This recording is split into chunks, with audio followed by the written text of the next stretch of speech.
Welcome back to the This Day podcast, where we connect real life, real people, and real stories. Tune in to a brand new episode happening right now.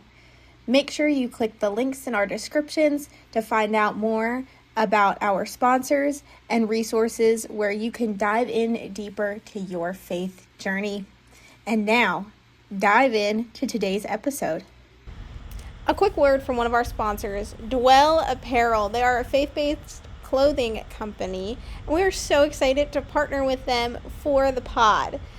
Dwell has incredible t-shirts, tumblers, all of the things so that you can wear your faith on display.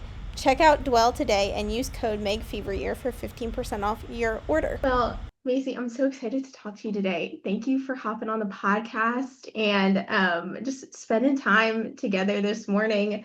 For people that may be new friends to you, why don't you share a little bit about who you are and what you're about? Yeah, nice to be on. Thank you for giving me the honor to be a part of it, the podcast today. Yeah, I am in a Georgia native. Did spend a little bit of time in Tennessee, but came back to my roots.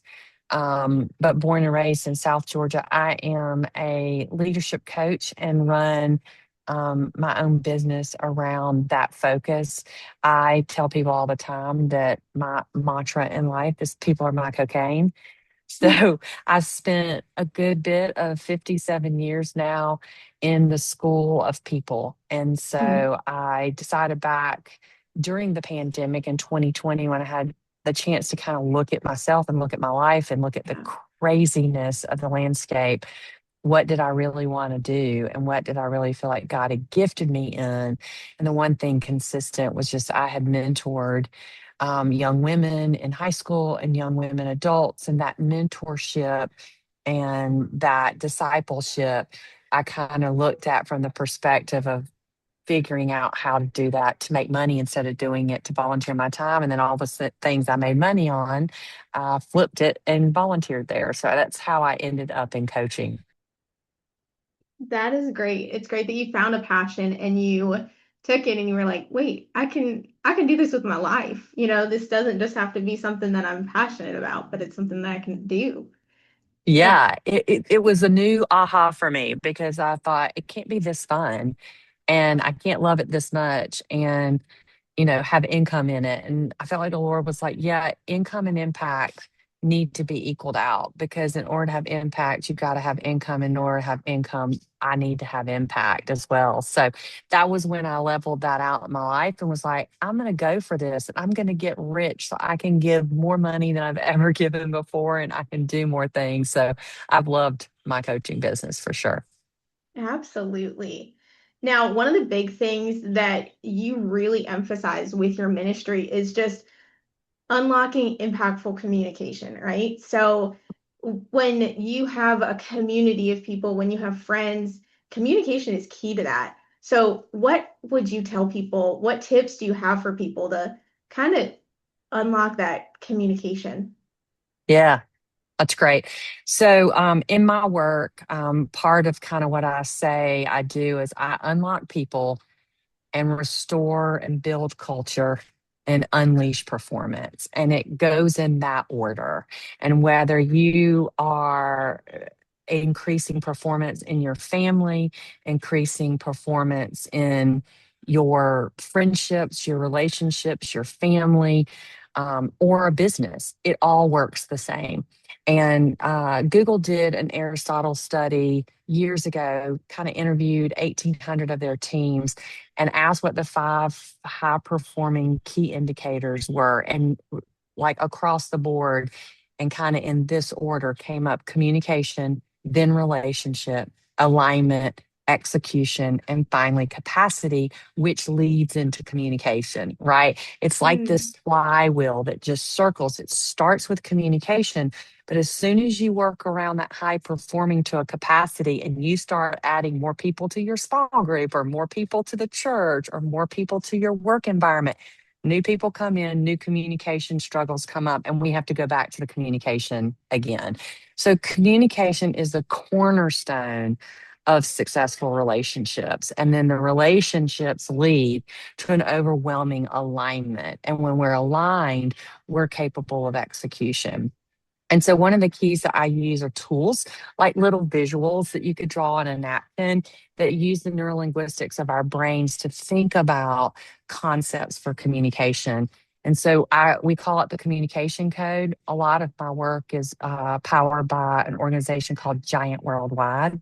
And so that communication code is what I teach and facilitate for people to have better communication with relationships. And I can share that code with you, but I'll pause there in case you have any questions about any of that. No, I love it. I would say, what have you noticed when people finally have that aha moment? What Well, are some things that you notice that unlocks within well, them? the crazy thing is physically, I can't tell you how many men and women, but I happen to work a lot in manufacturing distribution. So I have lots of men in my engagement environment, like weep, like will just have physical tears and say, oh my word, this code tells me right now what happened to me and my son, or what happened to my marriage. And this is the problem between me as a CEO and my CMO. I had one client about a year ago now, March was a year ago, after I had been working with them for about 16 months, asked me to come meet him at the airport before I flew out. And I had been to a different client. So I met him at the airport and he's like, hey, I just want to let you know I'm going to be at the workshop next month when you come to work with our team. You remember last summer when we talked about the communication code? Remember when we talked about the peace Mm, index? Remember when you taught me about calling people up, stop calling them out? I started applying all of that to my family life. My wife and I got divorced 5 years ago. My son and I really have struggled. And he said in December, I applied all those to my life. And I ended up calling my ex wife, asked her back out, owned that my communication code was forward with well, critique instead of collaboration. And next month we're remarrying after 5 years. And I'm like, Lord, take me home. Like I can be done, because when you are unlocking that kind of performance, not only are they parking more cars at an airport car parking business, but you are rebuilding families, which is the cornerstone of America. And we are not doing the best job at it these days. That's why I do love what I do, because it's not only businesses, it's for everybody. absolutely. That's incredible. So what are like practice? So say somebody is like scared to death to like just take that first step. What's a practical step that they could take today to unlock that within them? So I don't know if you post show notes or anything like that, but I don't mind sharing the visual that I Yeah, have of the communication code. Basically, think about Morse code. Like do you know Morse code? absolutely. Yeah, yeah. And so, can someone talk to you in Morse code and you I, understand it? I mean, I would be a shaky on it, but I could Yeah. understand a little bit. Yeah. Most people know dots and dashes. That's all they Yeah. really know. So we know that there's a Morse code, but that's just transmission. But if we don't know how to receive Morse code, there is no communication. So transmission is not communication. Transmission and receiving is communication. And so, just like Morse code that broke back in the war, like figuring out the code of the Enigma machine is what broke the war, and it changed trajectory when they figured out the Germans' codes. Same thing if I had a code that I could give each of you and say, hey, before you start talking to your friend or to your spouse or to this person you work with, make sure you tell them the code you're transmitting so they know the code to receive. And so there's 5 codes. One is critique. The second one's collaboration. The third one's clarify. The fourth one is care. And the fifth one is celebrate. So Mhm. critique says, ask me all the questions, like Yeah. pick my idea apart, poke the holes in it. So you're inviting that dialogue of critique. It's sharpening things, right? It's when it's almost ready to go, the project or the plan for the vacation. Collaboration is like, hey, I'm throwing ideas on the wall. I want your ideas on the wall. Like, let's go back and forth, but I Yeah. don't really have all the answers to it. I'll come back. Clarify is I'm going to ask some questions to make sure I understand what you're trying to say and make sure I received it the way I was supposed to receive it. With care, it's, hey, don't solve any problems. Husbands, I hate to call you out right here. I've never been married, but this is what I see.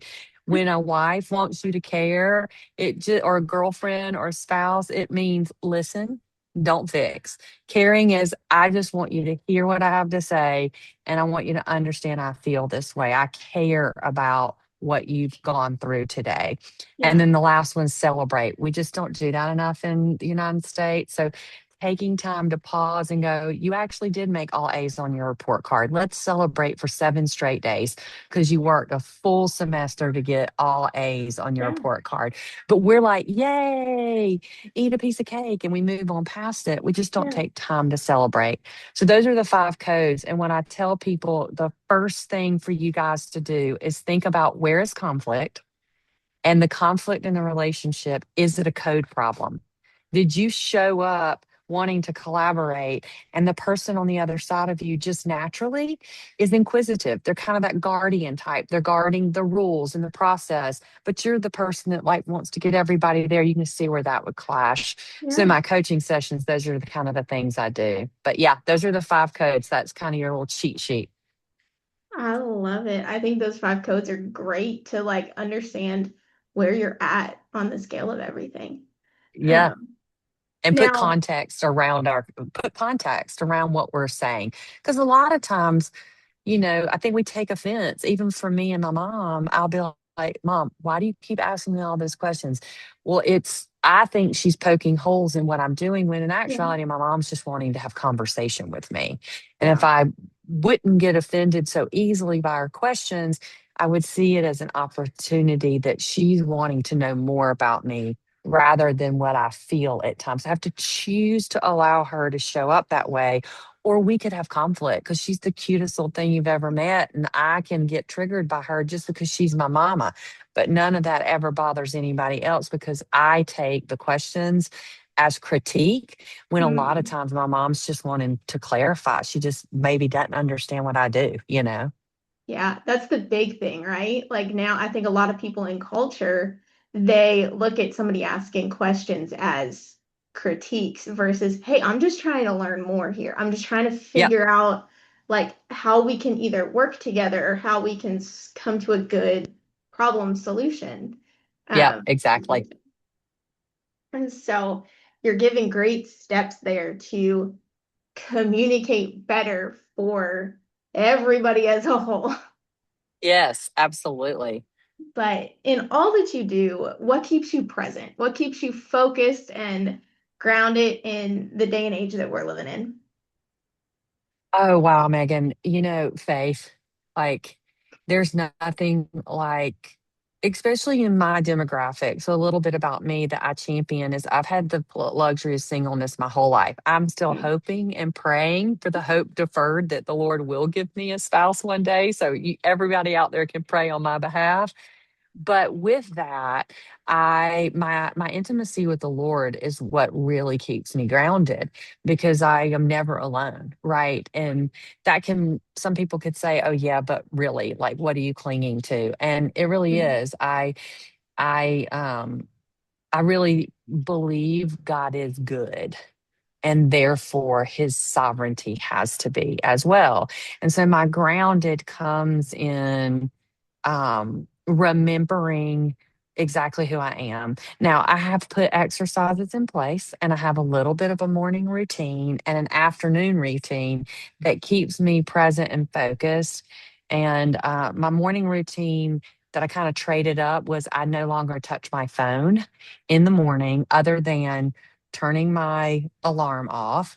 And then I immediately go to the app called Abide, and you can choose 5, 10, or 15 minutes of a study. So I lay in the bed. I don't get up. It's not like up and on my face and on my knees. And I'm in the bed listening to that.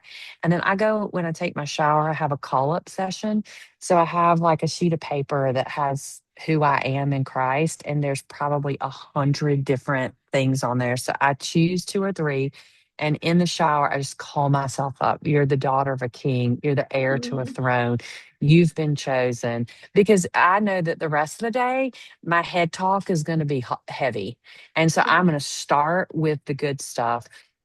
And then I do my day, and then at 5:30, my alarm goes off on my phone, and a quick note comes up, and it says win, set off, and then hope. And so I celebrate my quick win. I don't write it down. I don't journal. I just out loud say, you know what? I'm going to celebrate a win. And if there's people around me and my alarm goes off and we're out at dinner or something, like, hey, you guys, it's celebration time. Like, what's your win? And so we do. The set off, nor whatever I got most angry or anxious or angst about during Mhm. the day normally will tell me something I need to work on for myself. But that's kind of my mirror. I turn it on myself and go, okay, you had road rage today. Why were you so angry over the road rage? Like, Yeah. what was your problem? And then finally, at the end, it's a hope word. It's just, what am I hoping for tomorrow?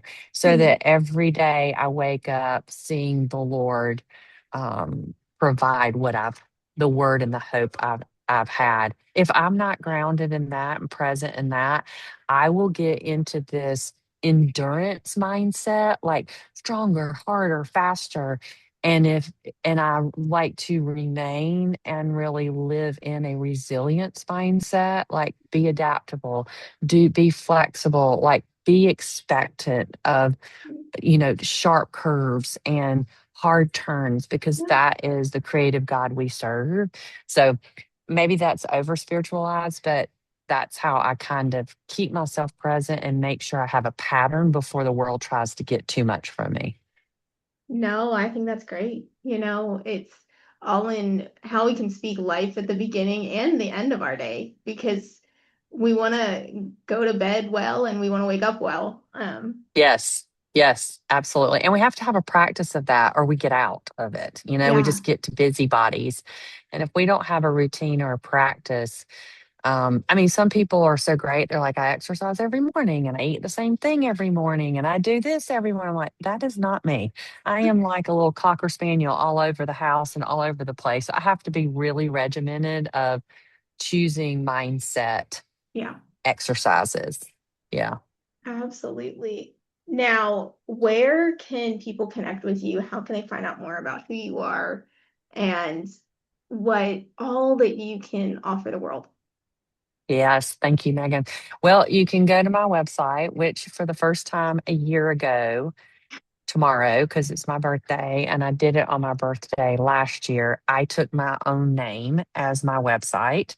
I had hidden behind a brand name that I built, and I felt like the Lord was like, hey, why are you hiding? Nobody's going to buy your thing. They're going to buy Masi Willis. And that's why I made you as well as I did. So, Mhm. MasiWillis.com, Masi. My name is Mason. My mother and father nicknamed me. So, MasiWillis.com. And then I'm on LinkedIn under the same name, and Instagram. I'm not one of those consistent people out there on social media, but you can find me at any of those locations, really. I love it. Well, thank you so much for being with us today. It's been so fun to just get to know you and hear more about all you're doing to impact people and their lives. So thank you. You're very welcome. Thanks for having me, and y'all have a fun week. Thanks for tuning in to the podcast today. If you want to find out more about what our ministry has to offer, you can head over to thisdayministry.org or follow us on all the social media platforms we are on. We have some books and resources available on Amazon or through our website. Know that you are loved.